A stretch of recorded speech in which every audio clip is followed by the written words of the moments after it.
Bienvenue dans Terrienne, l'actualité sur la condition des femmes dans le monde. Depuis 14 ans, le prix Jeune Talent Afrique subsaharienne, lauréat de l'UNESCO pour les femmes et la science, récompense les femmes scientifiques africaines pour la qualité de leurs recherches. Pour cette édition 2023, la cérémonie de remise de prix avait lieu au Botswana. 30 chercheuses ont été récompensées.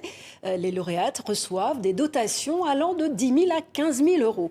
Traiter la tuberculose, lutter face au changement climatique ou encore polliniser des espèces d'orchidées menacées d'extinction, autant de domaines d'expertise traités par ces jeunes femmes.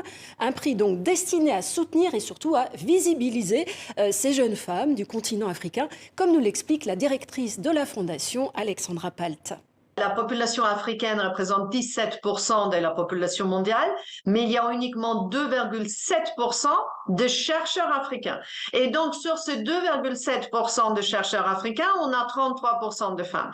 Donc, ça fait quand même en nombre absolu un très faible nombre. Pour les femmes scientifiques africaines, ça ressemble quand même beaucoup à un parcours de combattant. Parce qu'il n'y a pas l'encouragement d'aller vers la science, parce que c'est des études longues avec pas immédiatement visible le moyen de gagner bien sa vie. Et parmi les lauréates 2023, Lydie Messado Kemga, elle est récompensée pour ses recherches sur la conservation des orchidées au Cameroun.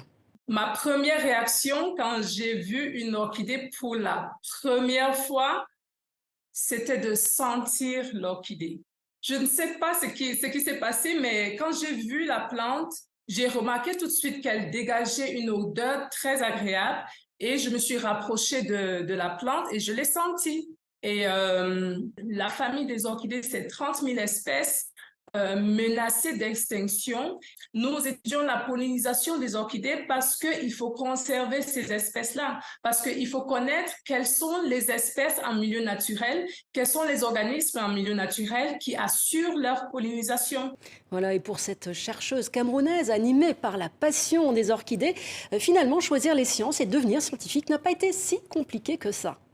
Donc, très souvent, les gens disent que la science, c'est pas pour les filles. Mais depuis toute petite, j'ai toujours voulu faire la science parce que au début, très jeune, je voulais devenir médecin. Je n'aime pas dire que ça a été compliqué. Pourquoi? Parce que dans mon environnement immédiat, j'ai toujours été encouragée à poursuivre mes rêves et à étudier. Je n'ai jamais entendu « non, tu peux pas ». Par contre, j'ai entendu « tu n'as pas de limite ». Si tu veux étudier la science, si tu veux faire quelque chose, tu peux le faire. Alors, fonce, vas-y, étudie. Donc, c'est ce que j'ai fait et voici où nous en sommes aujourd'hui. Et un dossier à retrouver bien sûr sur notre site Terrienne. À la semaine prochaine.